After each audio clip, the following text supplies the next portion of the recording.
Traemos hoy sendas convocatorias para subvencionar la construcción, la reforma, la mejora o el equipamiento de los centros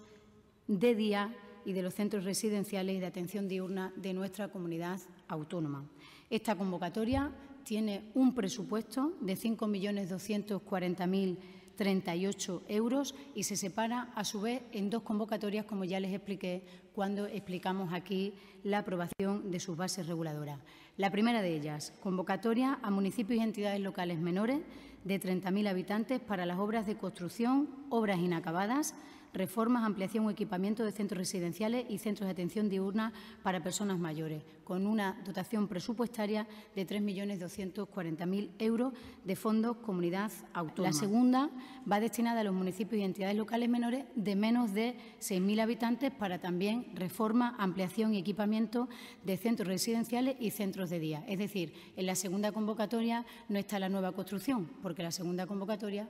se hace con la fuente de financiación de fondos FEADER, que no te permite con esos fondos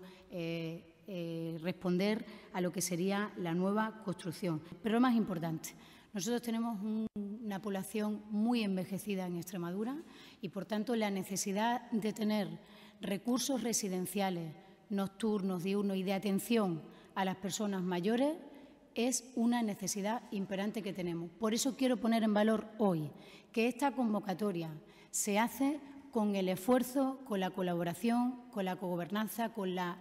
responsabilidad institucional de las dos diputaciones provinciales, de la Junta de Extremadura y de aquellos municipios que se acojan a esta convocatoria, que también van a tener que asumir un 33%. Tenemos una población muy envejecida y tenemos a muchos municipios que necesitan mejorar las residencias o los recursos que tienen para atender a los mayores, construir nuevos recursos, ampliar los recursos existentes o equipararlos y dotarlos mejor en su mobiliario.